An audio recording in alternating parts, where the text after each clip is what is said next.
Good morning students, कैसे हैं आप लोग? बढ़िया, मैं भी अच्छा हूँ। हाँ बेटा, हम पढ़ रहे थे बेटा इलेक्ट्रोस्टैटिक्स। क्या पढ़ा था? इलेक्ट्रोस्टैटिक या स्थिर वैद्युतिकी। और इससे पहले वाली क्लास में बेटा हमने क्वेश्चन सोल्व किया था बेटा, या क्या पढ़ा था बेटा?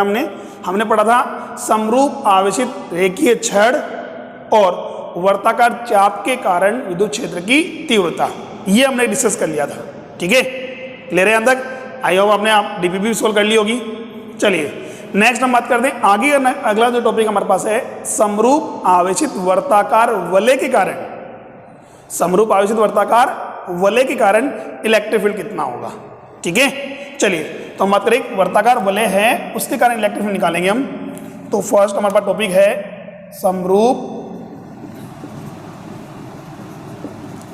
आवेशित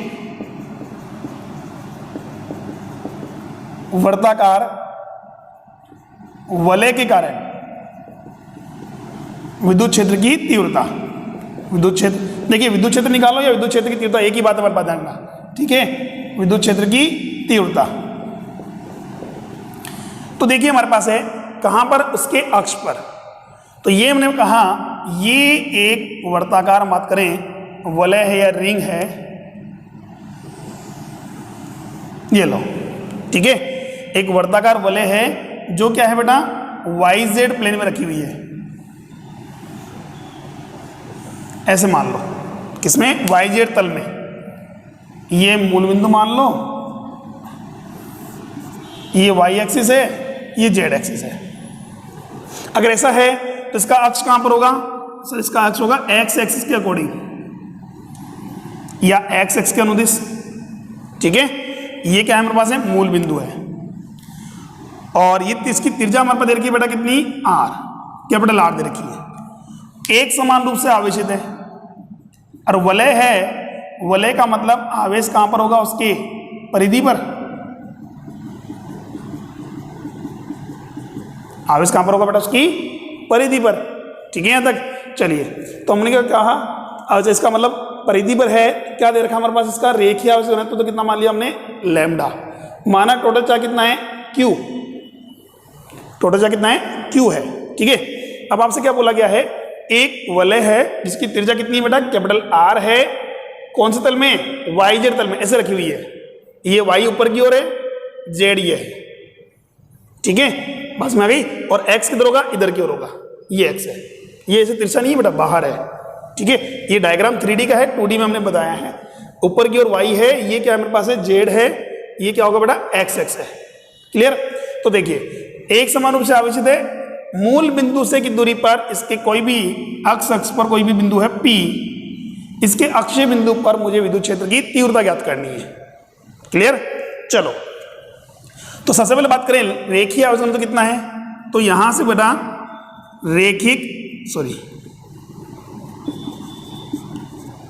रैखिक आवेश घनत्व, रैखिक आवेश घनत्व कितना हो जाएगा? आवेश बटे में लंबाई, आवेश बटे लंबाई।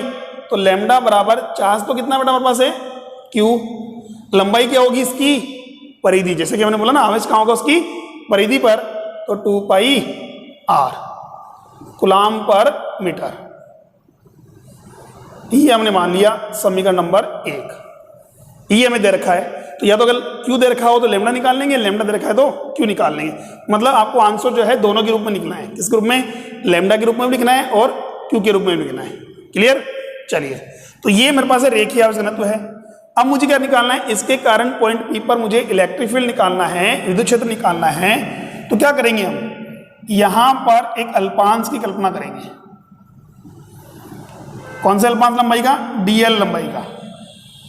DL लंबाई का एक अल्पांश मानेंगे और माना कि उस पर आवेश कितना है बेटा? DQ है। कितना है? DQ आवेश है। ठीक है, इस DQ आवेश के कारण पॉइंट P पर इलेक्ट्रिक फील्ड बाहर की ओर होगा। क्यों सर? प्लस आवेश है। क्या है? प्लस आवेश है, और प्लस आवेश में विद्युत क्षेत्र बाहर की ओर होगा। अच्छा, अल्पांश आवेश है तो विद्युत क्षेत्र भी क्या होगा बेटा? अल्पांशित होगा। हमने क्या मान लिया? DE मान लिया। क्या मान लिया बेटा? DE मान लिया। ठीक है, चलिए अब देखिए यहां से अल्पांश के कारण बिंदु P पर विद्युत क्षेत्र की तीव्रता कितनी है, DE है। उस DE का मान कितना होगा वो हम बात करते हैं। अल्पांश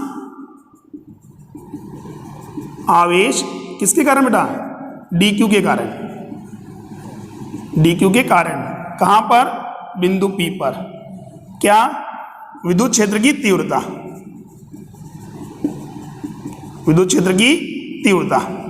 देखिए इलेक्ट्रिक फील्ड की इंटेंसिटी निकालने के लिए हमें क्या चाहिए, एक तो आवेश चाहिए और एक बिंदु की आवेश से दूरी होनी चाहिए, दो चीजें पता होनी चाहिए। तो आवेश तो मेरे पास आ गया DQ। दूरी की बात करें तो देखिए हमने क्या बोला, केंद्र से कितनी दूरी पर, x दूरी पर, ये x है, ये कितनी है, कैपिटल R है, ये कितनी हो गई बेटा, √x² प्लस R²। इसको मैं स्मॉल r मान सकता हूं, मान सकते हैं। क्या लिखेंगे यहां से, DE बराबर KDQ/R²। वेक्टर में लिखें तो r के मतलब r की दिशा में आगे की ओर, ठीक है, क्लियर है यहां तक। अच्छा ठीक है, अब DQ कहां से लाएंगे सर, तो देखिए लैम्डा के रूप में लिखना है तब तो मैं लिखूंगा कि DQ = लैम्डा DL। क्यों भाई, क्योंकि लैम्डा क्या है, इकाई लंबाई पर आवेश। इसकी लंबाई कितनी मानी मैंने, DL मानी है, तो DL लंबाई पर कितना हो जाएगा, लैम्डा × DL। ये तो कब है, जब लैम्डा के रूप में आंसर निकालना हो, ठीक है। और अगर लैम्डा के रूप में निकाल करके क्यू के रूप में निकालना है तो डायरेक्ट कर लेंगे हम, ठीक है। चलिए आगे हम लैम्डा को बाद में रख देंगे, बस में आ गई। चलिए तो ये तो हो गया KDQ/R², बस में यहां तक हो गया। अब देखिए इसके अगेंस्ट, इसके जस्ट सामने एक दूसरा अल्पांश भी होगा। अरे भाई यहां पॉइंट P पर जो इलेक्ट्रिक फील्ड होगा वो एक अल्पांश थोड़ी उत्पन्न करेगा, और भी तो उत्पन्न करेंगे, और भी उत्पन्न करेंगे ना। तो यहां मैं बात करूंगी उसके सामने दूसरा अल्पांश भी होगा। उस अल्पांश की बात करें, इस अल्पांश के कारण ये भी कितना आवेश है बेटा, DQ आवेश है, और वही लंबाई DL है। इसके कारण इलेक्ट्रिक फील्ड कितना होगा सर, ये भी DE होगा। क्या होगा, DE होगा। अच्छा दूरी, सर दूरी भी कितनी है, स्मॉल r ही है, ये भी स्मॉल r है, ये भी स्मॉल r है। अरे भाई ये मेरे पास है वर्ताकार वलय, ठीक है, ये मान लो सेंटर से कितनी दूरी पर, x दूरी पर निकाल रहे हैं। तो ये जो वलय मेरे पास दे रखी है बेटा, यहां से लेकर के यहां की दूरी स्मॉल r है, ये भी स्मॉल r है, ये भी स्मॉल r होगी। तो यानी वर्त की परिधि पर जितने भी बिंदु होंगे उनकी बिंदु P से दूरी बराबर होगी, नहीं होगी सर, होगी। अब देखिए यहां से अगर बात करें, इस समान परिमाण के दो विद्युत क्षेत्र दे रखे बिंदु P पर, जैसा कि मैं ऑलरेडी पहले बताया था, जब भी किसी पर्टिकुलर पॉइंट पर दो या दो से अधिक समान परिमाण से सदिश कार्य करते हैं तो परिणामी निकालने के लिए क्या करोगे, परिणामी निकालने के लिए उनको घटकों में तोड़ेंगे। क्या करेंगे, घटकों में तोड़ेंगे, ठीक है। तो इनको घटकों में विभाजित कीजिए। तो मान लो कि ये DE कितना एंगल बना रही है, थीटा एंगल बना रही है, ये भी कितना हो गया, थीटा होगा, ठीक है। अपोजिट एंगल ये भी थीटा होगा और ये भी थीटा होगा। समूह कोण से बराबर हो जाएंगे। तो देखिए इनके जो ऊर्ध्वाधर घटक होंगे, भाई ये तो पता है ना मैं, जो घटक थीटा के साथ आएगा वो कोस के फॉर्मेट में आएगा, जो बिना कोण के आएगा वो साइन के फॉर्मेट में आएगा। तो ये तो गया DE cos थीटा, ये जगह DE sin थीटा, ऐसे यही DE sin थीटा, ये DE cos थीटा, ठीक है। अच्छा ठीक है, अब देखिए हमारे पास, अब यहां से अगर आपसे बोला जाए घटकों में तोड़ा तो ऊर्ध्वाधर घटक देखिए, ऊर्ध्वाधर घटक जो है परिमाण में बराबर है, हाँ सर परिमाण बराबर है, दिशा में क्या है, विपरीत है, दिशा में क्या है, विपरीत है। जबकि क्षेत्रीय घटक की बात करें तो परिमाण में समान है और दिशा में क्या है, समान है, इसलिए आपस में क्या हो जाएंगे, जुड़ जाएंगे। क्लियर है यहां तक। अच्छा ठीक है, दोनों आपस में जुड़ जाएंगे। तो इसका मतलब दो घटक हमारे पास ऐसे हैं, दो अगर आपने अल्पांश लिए हैं तो दो घटक जुड़ जाएंगे, तीन अल्पांश लेंगे तो तीन जुड़ जाएंगे, चार अल्पांश लेंगे तो चार जुड़ जाएंगे। पर सर हमें तो विद्युत क्षेत्र जो है पूरे कारण निकालना है। किसका निकालना है बेटा, पूरे कारण निकालना है। तो पूरे अल्पांश हैं, उन सबके कौन से घटक, क्षैतिज घटक आपस में जुड़ेंगे नहीं जुड़ेंगे, नहीं आया समझ में। अरे भाई दो अल्पांश आपने लिए हैं, ऐसे ही दो अल्पांश इनके सामने भी होंगे, ऐसे और भी अल्पांश हमारे पास होंगे ना, तो उन सभी अल्पांशों के ऊर्ध्वाधर घटक तो क्या हो जाएंगे, कैंसिल हो जाएंगे, और क्षैतिज घटक आपस में क्या हो जाएंगे, जुड़ जाएंगे, ठीक है। और क्षैतिज घटक जुड़ जाएंगे, इसका मतलब जितने भी अल्पांश सभी जोड़ दें, कौन से घटक, क्षैतिज घटक। तो यहाँ ध्यान देखिए, तो डी को, डी वेक्टर को घटकों में तोड़ने पर, घटकों में तोड़ने पर ऊर्ध्वाधर घटक, ऊर्ध्वाधर घटक निरस्त हो जाते हैं, निरस्त हो जाते हैं। और क्यों हो जाते हैं बेटा? क्योंकि उनका परिमाण बराबर है, दिशा क्या है? विपरीत है। जबकि क्षैतिज घटक जुड़ जाते हैं, क्षैतिज घटक क्या होते हैं? जुड़ जाते हैं। इसका मतलब क्या हुआ? विद्युत क्षेत्र जो होगा वो किस कारण होगा? क्षैतिज घटक के कारण होगा। किस कारण होगा? क्षैतिज घटक। अतः यहां बात करें परिणामी विद्युत क्षेत्र कैसे निकालेंगे बेटा हम? अतः परिणामी विद्युत क्षेत्र जो होगा, परिणामी विद्युत क्षेत्र जो होगा वो क्षैतिज घटक का योग होगा। तो क्षैतिज घटक को जोड़ने के लिए हम क्या करेंगे? समाकलन काम मिलेंगे। क्या काम मिलेंगे बेटा? समाकलन। वो भी कौन से घटक का? सर क्षैतिज घटक का, डी ई कोस थीटा। अब डी की वैल्यू पुट करो पहले तो डी का मान कितना है सर हमारे पास? ये लीजिए डी का मान, इसका परिमाण रखना केवल हमें, क्या रखना है? परिमाण रखना है। कितना होगा? K D Q by are square, K D Q by are square. तो यहां से बात करें E is equal to integration of K D Q by are square, small R square हो गया, इंटू कोस थीटा। अब बाजी सर कोस थीटा कहां से लाएंगे? तो देखिए इस त्रिभुज की बात करें, इस ट्रायंगल दिख रहा है बेटा आपको? त्रिभुज दिख रहा है? थीटा के सामने भुजा क्या होती है? लंब। ये क्या है? आधार। ये क्या है? कर्ण। हमें क्या चाहिए? कोस। लाल बट्टे का पढ़ा है ना हमने, लाल बट्टे का पढ़ा है। तो यहां से बात करें कोस थीटा क्या होता है? सर आधार बटे कर्ण। आधार कितना है? x, कर्ण कितना है? Small r। तो यहां बात करेंगे चूंकि कोस थीटा जो है x बाई आर है। कितना बेटा? x by r. ये वाली यहां पुट कर दो। तो यहां से बात कीजिए बेटा, E इज इक्वल टू कितना हो जाएगा? इंटीग्रेशन के D Q by are square x by r. तो इसकी जगह मैं क्या लिख दूं? आर क्यूब लिख दें। ठीक है, क्या लिख दे बेटा?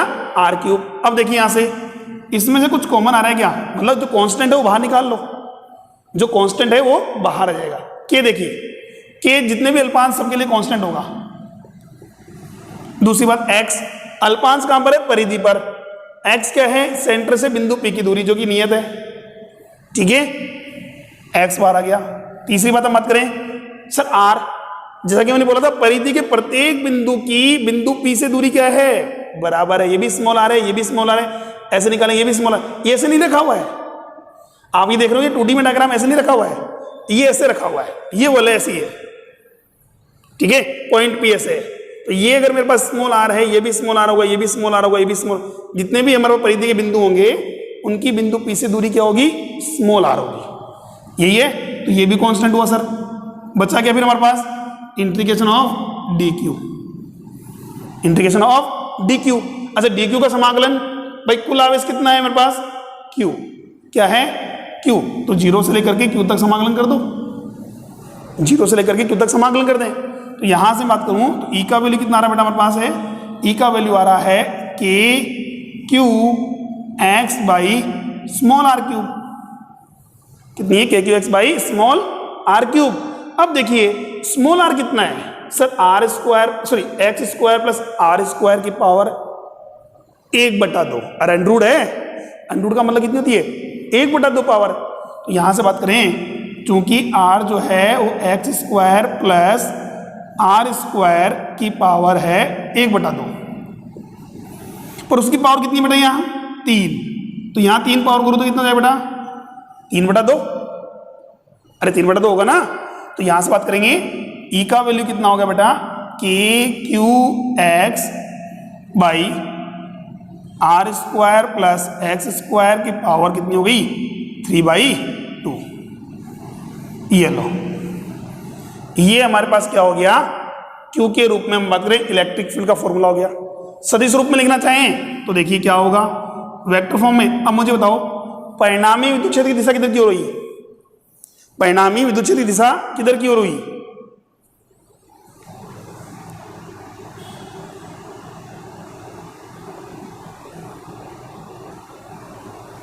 हाँ बेटा, बताइए परिणामी तो क्षैतिज घटक क्यों हुई? अरे सर क्षैतिज घटक के कारण हुई ना, किसके कारण हुई? क्षैतिज घटक के कारण। तो क्षैतिज घटक हमारे पास कौन सा है? एक्स एक्स क्यों दिस। तो यहां से मैं बात करूं तो k q small x by are square plus x square की पावर कितनी है? 3/2 एक्स कैप। ये लो, ये है वेक्टर फॉर्म में, सदिश रूप में आ गया, न्यूटन पर कूलम्ब। बस में आ गई। अच्छा ठीक है सर, लैम्डा की टर्म्स में लिखना होता तो कुछ नहीं करना है, क्यू की जगह रखेंगे भाई, क्यू की जगह लैम्डा इंटू 2πr रख दो, क्यू की जगह रख दें लैम्डा इंटू 2πr। अब देखिए यहां से तो क्या करेंगे, ई की वैल्यू कितनी आ रही बेटा? 1/4πε0 डॉट क्यू की जगह कितना रख दें? Lambda into 2πr x by are square plus x square की पावर कितनी हुई? 3/2। ध्यान से देखना बेटा, तो यहां से क्या हुआ? 4π 2π से 2π तो कैंसिल आउट हो गया, 2 बचेगा, और कुछ कट रहा है क्या? सब कुछ नहीं कट रहा। तो ई की वैल्यू कितनी आ रही है बेटा? लैम्डा आर एक्स अपॉन में 2ε0 R square plus x square की पावर 3/2। ये लो, ये लो, ठीक है। इस टाइप से हम क्या कर सकते हैं, समरूप आवेशित वर्ताकार वलय के कारण उसके अक्ष के किसी बिंदु पर विद्युत क्षेत्रीय तीव्रता निकाल सकते हैं। ये इस फॉर्मूले में आएगी। ये तो है मेरे पास है लैम्डा के फॉर्मेट में, मतलब रेखीय आवेश घनत्व के रूप में, और ये है किसके रूप में? चार्ज के रूप में, यानी आवेश के रूप में। बस में आ गई। अब देखिए क्वेश्चन हमारे पास क्या होता है, क्वेश्चन हमारे पास आता है 3 टाइप से मिल रहा है, ठीक है, 3 से 4 टाइप से क्वेश्चन पूछता जाता है। एक तो से ग्राफ से रिलेटेड, एक तो क्या था बेटा? ग्राफ से रिलेटेड। दूसरा क्वेश्चन पूछा था इसमें साम्यावस्था पर आधारित। कौन सा बेटा? साम्यावस्था पर आधारित, ठीक है। और तीसरा हम बात करें हमारे पास है मैक्सिमा और मिनिमा पर आधारित, ठीक है। और चौथा हमारे पास है वो है आवर्त गति पर आधारित, ठीक है। तो चारों टाइप के क्वेश्चन आज हम सोल्व करेंगे फटाफट। पहले हम बात करेंगे ग्राफ से रिलेटेड, तो देखिए फटाफट स्क्रीनशॉट लीजिए बेटा, इसका स्क्रीनशॉट लीजिए, फिर हम बात करेंगे इस पर ग्राफ जो बनाएंगे हम, ठीक है। बना लिया? चलिए नोट्स बनाने के लिए बेटा स्क्रीनशॉट ले लिया करो।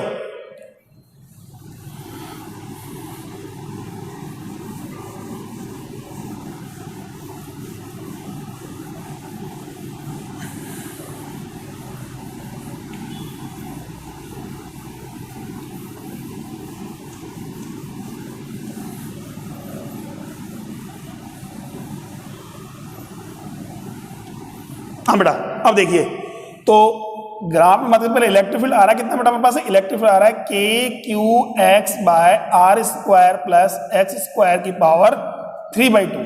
कितनी बेटा? 3/2। देखिए ग्राफ प्लॉट करने से पहले हम बात करें फर्स्ट केस फर्स्ट। यदि सपोज करो पॉइंट मेरे पास कहां पर है? मूल बिंदु पर है, यानी केंद्र पर है।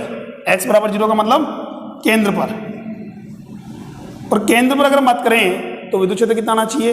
सर x के लिए 0 पुट कर दो, तो इलेक्ट्रिक फील्ड भी कितना आ रहा है बेटा? सर 0 आ रहा है। कितना आ रहा है? 0 आ रहा है, ठीक है। जब x की वैल्यू हमारे पास कितनी आ रही है? 0 है, तो e की वैल्यू भी कितनी आ रही है बेटा हमारे पास? 0 आ रही है। क्लियर? चलिए दूसरा हम बात करते हैं कि x की वैल्यू कितनी ली जाए हमारे पास है ताकि e की वैल्यू मैक्सिमम आए। यही पहले x का वैल्यू अगर मान लो r ले लिया जाए, x वैल्यू ले लिए r क्या है बेटा? त्रिज्या। r क्या है? यहाँ त्रिज्या है। अब बताओ फटाफट बिंदु P कहां पर है? कहां पर होगा? अरे भाई x इक्वल टू अगर r लिया है तो बिंदु P कहां पर होगा?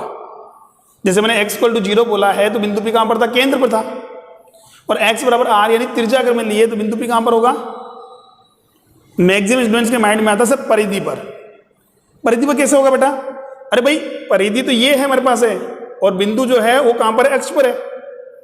परिधि तो ये तल हो गई, और ये जो बिंदु हम ले रहे हैं वो यहां पर ले रहे हैं, अक्ष पर ले रहे हैं। तो अक्ष पर परिधि कहां से आएगी? नहीं आएगी।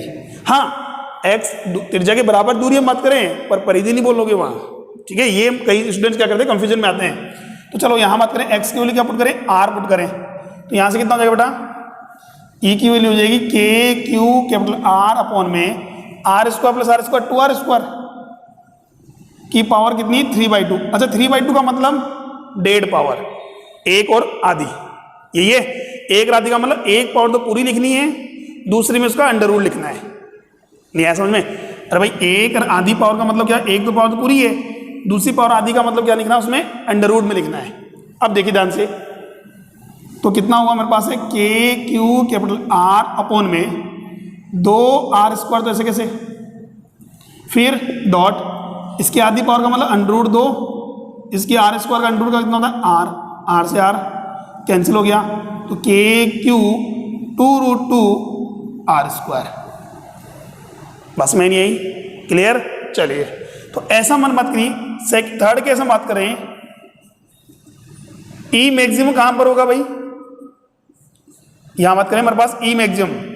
ई मैक्सिमम के लिए क्या होना चाहिए, देखिए बेटा 11th क्लास में हमने पढ़ा होगा मैक्सिमा और मिनिमा। कोई भी फंक्शन हमारे पास मान लें, वो मैक्सिमा या मिनिमा कब होगा, जब बात करें उसके डिफरेंशिएशन की रेट, यानी अवकलन की दर। अवकलन की दर कितनी आनी चाहिए, 0 आनी चाहिए, उसमें परिवर्तन दर कितनी आनी चाहिए, 0 आनी चाहिए। तो ये हम बात करेंगे वो कहां पर होगा, मैक्सिमा या मिनिमा पर होगा, या उच्चिष्ट या निम्निष्ट पर होगा। समझ गए?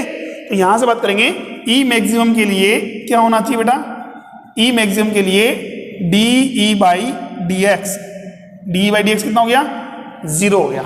ये मुझे करना है। अच्छा x के रेस्पेक्ट में क्यों किया भाई, क्योंकि हमें x की वैल्यू तो कैलकुलेट करनी है कि कौन से बिंदु पर हम बात करें e की वैल्यू क्या होगी, मैक्सिमम होगी या मिनिमम होगी।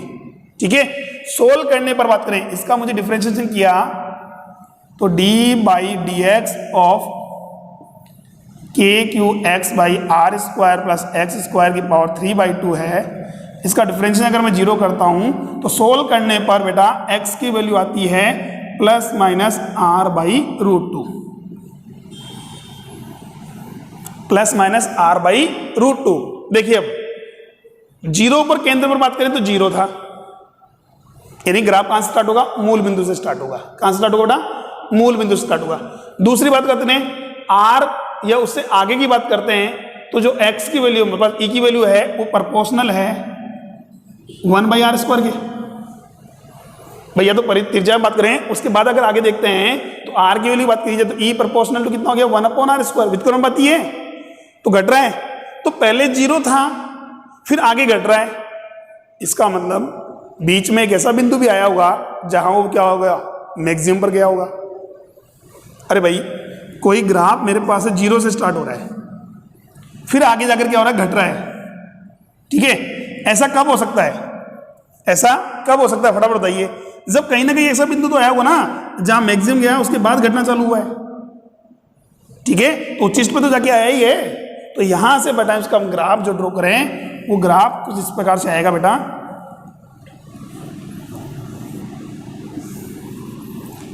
ये है इसकी रिंग, ये रिंग हमारे पास है, ये मूल बिंदु हो गया, केंद्र बिंदु हो गया। यहां से देखा जाए सेंटर हो गया, तो यहां से पहले क्या होगा, ये बढ़ेगा और बढ़ करके मैक्सिमम आ जाएगा, उसके बाद फिर वापस क्या होगा, घटना चालू होगा। टच नहीं करना है, ग्राफ टच कहां पर होगा, अनंत पर जाके होगा। ठीक है, ये ग्राफ जो है अनंत पर जाके टच होगा। ऐसे ही इधर देखा जाए तो बढ़ेगा, फिर वापस क्या होगा, घटना चालू होगा।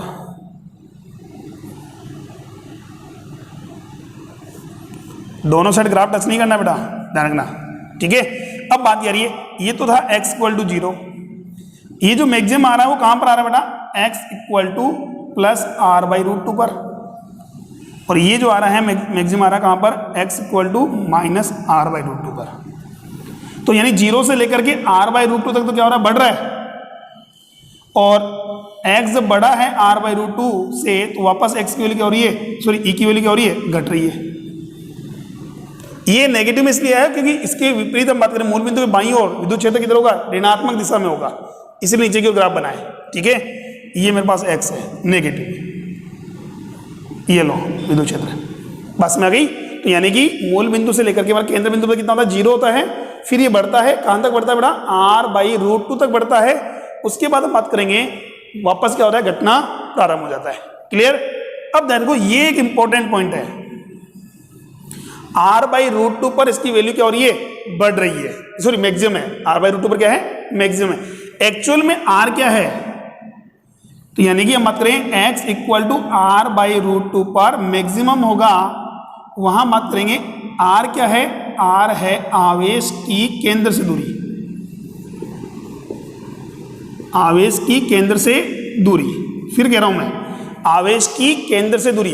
ध्यान रखिए बेटा, ये जो मेथड है आर बाई रूट टू पर मैक्सिमम आना, ये केवल इस वलय के कारण नहीं है, हर एक सममित आकृति के, हर एक सममित आकृति के आवेश वितरण के कारण यह फॉर्मूला लागू होगा। अभी मैं सोल्व करूंगा, देखिए वहां आपको डायरेक्ट फॉर्मूला लिखेगा, कंपटीशन में कई बार क्वेश्चन आया इसका, सोल्व करने की जरूरत नहीं है, डायरेक्ट एक ट्रिक मतलब तुरंत 5 सेकंड के अंदर आप उसका आंसर निकाल लोगे, 5 सेकंड के अंदर आपको कंफर्म गारंटी मेरी कि आप 5 सेकंड में उसका आंसर निकाल लोगे। क्या x equal to r by root two पर वैल्यू क्या होगी, मैक्सिमम। कंडीशन क्या होनी चाहिए, सममित आकृति, क्या होनी चाहिए बेटा, सममित आकृति। क्लियर, चलो अभी बात करें तो r क्या मानेंगे, वहां r मानेंगे आवेश की केंद्र से दूरी, आवेश की केंद्र से दूरी। ठीक है, चलिए फटाफट स्क्रीनशॉट लीजिए बेटा इसका, अब इसके ऊपर क्वेश्चन सोल्व करते हैं। कर लिया, चलो नेक्स्ट देखिए आगे।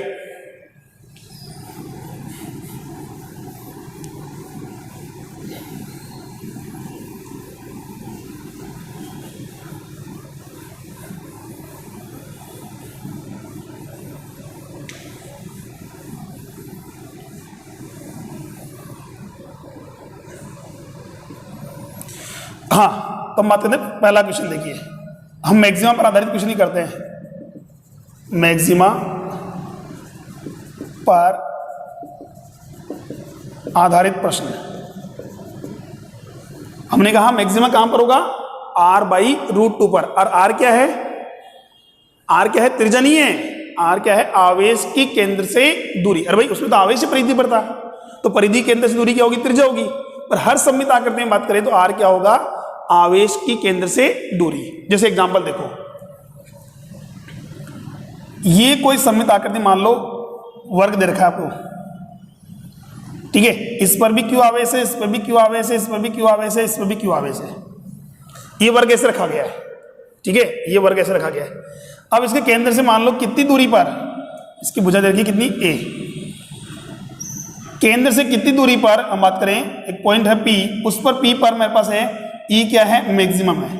इन चारों आवेश के कारण, चारों आवेश के कारण उसके तल की बात करो, जैसे ही मान लो ये स्क्वायर है, वर्ग है, इसके तल के लंबवत, तल के लंबवत, तल के लंबवत दे रखा है बेटा ये, ठीक है, कितनी दूरी पर, वो दे रखी है मेरे पास x दूरी बोल रखा है, x यानी कितनी दूरी पर जो बिंदु P है कह रहे हैं उस पर विद्युत क्षेत्र क्या है, मैक्सिमम है। तो इस x की वैल्यू क्या होगी, इस x की वैल्यू क्या होगी। ऑप्शंस आपके पास आते हैं क्या, x equal to A, B option आपके पास दे रखा है x equal to A by root two, C option आपके पास दे रखा है x equal to A by two, D option दे रखा है इनमें से कोई नहीं। दोबारा भी बोल रहा हूं, x वह दूरी है जहां पर बात करूं बिंदु P पर विद्युत क्षेत्र क्या होगा, मैक्सिमम होगा। अब मुझे बताओ क्या ये आवेश सममित आकृति में है क्या। सर सममित का मतलब क्या है, सममित का मतलब है अक्ष से आवेश की दूरी बराबर होनी चाहिए, अक्ष से आवेश की दूरी क्या होनी चाहिए, बराबर होनी चाहिए। तो देखिए यहां से क्या ये दूरी, ये दूरी, ये दूरी, ये दूरी बराबर है कि नहीं है, हाँ सर बराबर है। तो सममित आकृति में हुआ नहीं हुआ, सर हुआ। सममित आकृति में हुआ तो बात करें इस बिंदु P पर विद्युत क्षेत्र अगर मैक्सिमम है, फटाफट बताओ x की वैल्यू क्या होगी। तो हमने बोला सर x की वैल्यू मैक्सिमम कब होती है, जब x इक्वल टू कितना होता है, r बाई रूट टू होता है। याद करो पढ़ा था हमने, r बाई रूट टू। अरे r क्या थी, आवेश की केंद्र से दूरी। तो यहां मैं बात करूं इस आवेश की केंद्र से दूरी, ये मान लूं, यानी कि बात करें सेंटर से किनारे की दूरी। ये तो विकर्ण हो गया पूरा, विकर्ण कितना होता है बेटा, ए रूट टू, भुजा रूट टू होता है, उसका आधा ही कितना हुआ, ए बाई रूट टू। नहीं आया समझ में भाई, ये जो हमारे पास होगा ये, इसको मैं आर मानूंगा ना, आवेश के केंद्र से दूरी आर मानूंगा, उस आर की वैल्यू कितनी आ रही बेटा, ए बाई रूट टू। कुछ नहीं करना है, ये वैल्यू आप पुट कर दो बस, ये लो x equal to A by root two into root two, कितना हुआ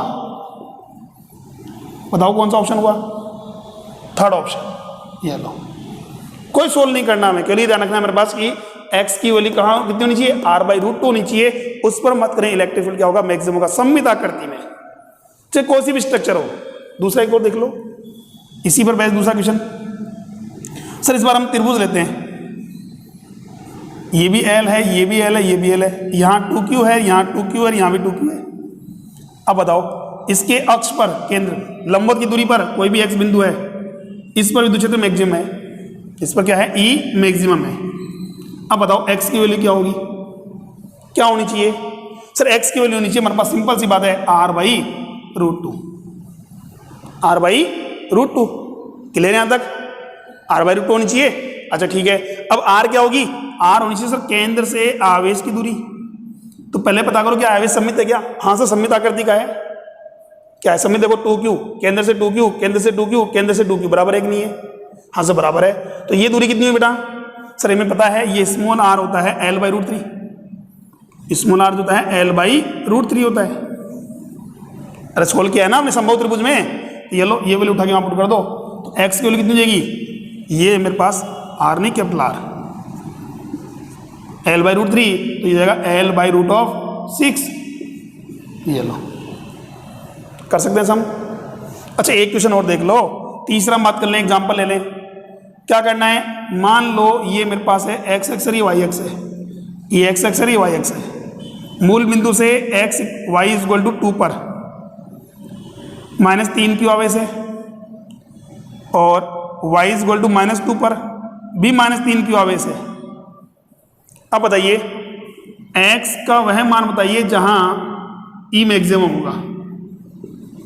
अब बताओ क्या ये सममित है कि नहीं है, हाँ सर सममित तो है सर। कैसे, मूल बिंदु से देखिए बराबर दूरी पर 2 मीटर की दूरी पर क्या है 3Q है माइनस का, इधर भी 2 मीटर की दूरी पर क्या है -3Q है। तो यानी केंद्र से बराबर दूरी पर बराबर आवेश है कि नहीं है, हाँ सर बराबर दूरी बराबर आवेश है। अब बताओ x की वैल्यू क्या होगी, तो सर x का मान तो वही होगा r/√2, r/√2। अब r कहां से लाओगे सर, r होती है आवेश की केंद्र से दूरी, ये आवेश है, इसकी केंद्र मूल बिंदु दूरी कितनी है बेटा 2, मुझे टोटल दूरी नहीं चाहिए, यहां से मान लो इस आवेश की केंद्र से दूरी 2, अरे बराबरी तो है रख दो, यहां कितनी है x बराबर 2/√2 यानी कि 2 मीटर, सॉरी √2 मीटर हो गया सोल्व। तो कोई सी भी आकृति का हो बेटा सममित आकृति होनी चाहिए, क्या होनी चाहिए, सममित आकृति होनी चाहिए। उस सिचुएशन में x से मतलब केंद्र से की दूरी पर x = r/√2 दूरी पर हमारे पास इलेक्ट्रिक फील्ड क्या होगा, मैक्सिमम होगा। ठीक है, विद्युत क्षेत्र क्या होगा, मैक्सिमम होगा। बस में आ गई, ठीक है, फटाफट स्क्रीनशॉट लीजिए।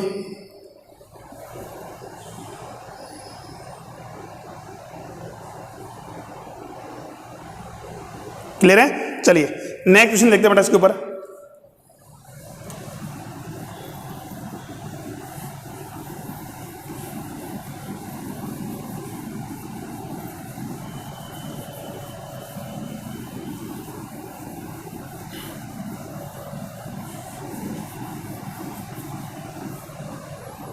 हाँ बेटा नेक्स्ट क्या है हमारे पास है, दूसरा है दोलन पर आधारित, दोलन गति बोल दो या SHM बोल दो, आधारित प्रश्न। इसमें क्या पूछा जाता है हमारे पास है, आवर्तकाल पूछा जाता है। क्या पूछा जाता है, आवर्तकाल या कोणीय आवर्ती, दो चीज पूछी जाती है। कैसे, देखिए ध्यान समझना, एक वर्ताकार रिंग दे रखी है बेटा आपको, एक वर्ताकार वलय दे रखी है, रिंग दे रखी है, त्रिज्या कितनी बेटा उसकी कैपिटल R है, ठीक है, और ये उसके अक्ष पर की दूरी पर स्मॉल x दूरी पर ये तो है पॉजिटिव चार्ज, कौन सा +Q कैपिटल Q है, और x दूरी पर एक -Q चार्ज रखा गया है, -Q चार्ज रखा गया है कि दूरी पर केंद्र से x दूरी पर, केंद्र से x दूरी पर, और x का मान बहुत छोटा है किससे बेटा, R से, x का मान है R की तुलना में बहुत छोटा है। तो बताइए आवेश को मुक्त करने पर क्या होगा, आवेश को मुक्त करने पर क्या होगा, क्या वो आवर्त गति करेगा, दूसरी बात यदि करेगा तो आवर्तकाल कितना होगा। ठीक है, तो पहले बात हमारे पास है आवेश -Q को छोड़ने पर आवेश की गति क्या होगी, मतलब कैसी गति करेगा पहले। दूसरा, यदि आवर्त गति यानी कि एसएचएम अगर होती है तो आवर्तकाल क्या होगा, तो आवर्तकाल क्या होगा, ये और निकालना में। अब देखिए यहां से तो पहले पता करें कि इस पर बात करें गति कैसी होगी। तो विद्युत क्षेत्र मेरे पास यहां आ जाएगा, कितना होगा, फॉर्मूला पता देखिए, पी बिंदु मान लो। तो आवेश की गति पता करने के लिए हमें पहला निकालेंगे बल, निकालेंगे क्या निकालेंगे, बल। तो पहले पता करते हैं बिंदु पी पर विद्युत क्षेत्र, बिंदु पी पर विद्युत क्षेत्र क्या हो गया, ई इक्वल टू कितना हो जाएगा सर, के क्यू पढ़ा हमने, समरूप आवेशित वलय है, कितना आवेश है, क्यू है, केंद्र की दूरी पर एक्स दूरी पर बिंदु पी है, इस पर हमें क्या निकालनी है, विद्युत क्षेत्र निकालना है। अगर उसकी त्रिज्या कितनी हो, आर हो, तो k Q x by are square plus x square की पावर 3/2। समझ में नहीं आया, ये है विद्युत क्षेत्र किस दिशा में, एक्स दिशा में, बाहर की ओर होगा, प्लस आवेश है, माइनस होता तो माइनस, ये हमारे पास उधर जा रहा था, किधर की ओर होता, अंदर की ओर। अभी अगर बात करें हमारे पास बिंदु पी पर विद्युत क्षेत्र आ गया, तो माइनस क्यू आवेश पर बल कितना लगेगा, माइनस क्यू आवेश पर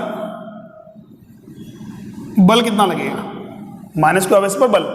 अच्छा ठीक है, जब भी किसी क्यू आवेश को विद्युत क्षेत्र में रखते हैं तो क्या होता है सर, बल लगता है, कितना लगता है, F बराबर क्यू ई लगता है, कितना लगता है बेटा, F बराबर क्यू ई लगता है, क्लियर। तो यहां से बात करेंगे सर F बराबर क्यू ई,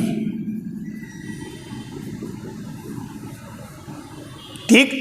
चलो तो यहां से बात करूं F वेक्टर बराबर क्यू, तो की जगह रखूंगा मैं माइनस क्यू, ई की जगह रखूंगा k Q x by are square plus x square की पावर 3/2 एक्स कैप।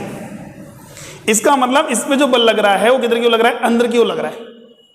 अब विद्युत क्षेत्र किधर की ओर था सर, विद्युत क्षेत्र तो बाहर की ओर था, पर जो बल लग रहा है वो किधर की ओर लग रहा है बेटा, अंदर की ओर लग रहा है। क्यों, माइनस आवेश है, माइनस आवेश है ना। चलिए अब यहां से समझ में आ गया। अब मैं कहूं यहां से, यदि क्या बोला इसने, चूंकि सॉरी x का मान बहुत छोटा है किससे, r से, x बहुत छोटा है किससे, r से, तो एक्स स्क्वायर का मान तो और भी छोटा हो जाएगा बेटा, आर स्क्वायर से। नगण्य मान लो भाई, छोटी संख्या का वर्ग करोगे तो और भी छोटी जाती है हमारे पास है, तो ठीक है। तो यहां से क्या होगा बेटा हमारे पास, f equal to x square plus r square बराबर कितना हो जाएगा, आर स्क्वायर, और आर स्क्वायर की पावर 3/2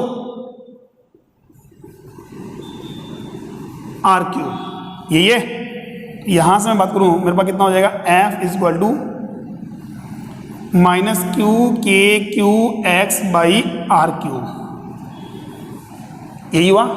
अच्छा ठीक है, अब यहां से बात करें f बराबर कितना होता बेटा, m है, क्योंकि यहां बात करें f बराबर कितना होता बेटा हमारे पास, m a, वो बराबर है किसके, minus Q k capital q x by are cube. तो यहां से a की वैल्यू कितनी आ रही बेटा, minus Q k capital q x by are cube into m, यानी कि a प्रोपोर्शनल है बेटा किसके, माइनस एक्स के।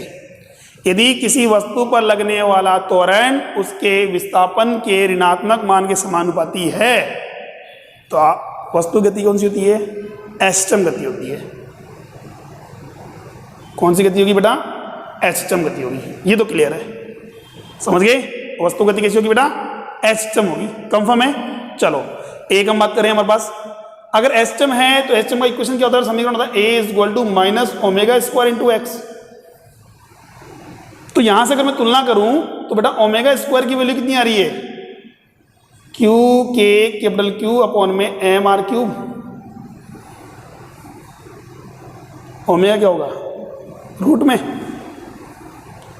यही तो होगा जो किसके इक्वल होगा, कितना था ओमेगा सर, 2π/t।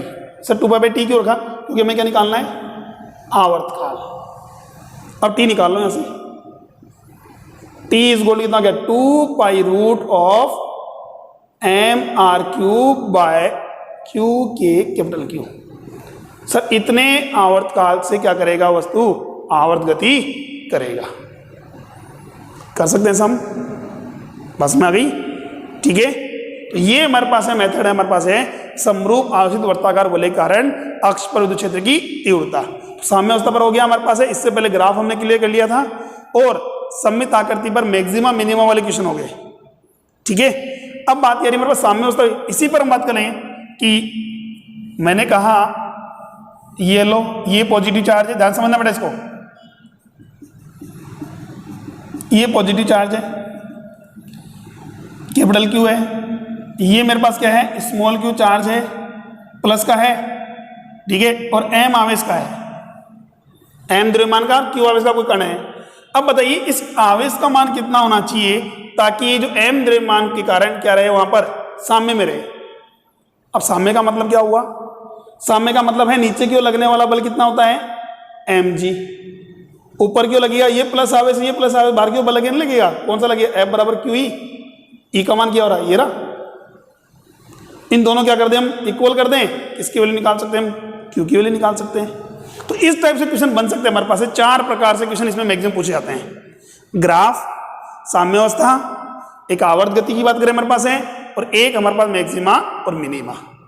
क्लियर है यहां तक, ठीक है, पास में आ गई। तो ये था टॉपिक हमारा समरूप आवेशित वलय कारण अक्ष पर विद्युत क्षेत्र की तीव्रता। आज के लिए इतना ही है, बाकी बात हम नेक्स्ट क्लास में करेंगे, ठीक है। Thank you.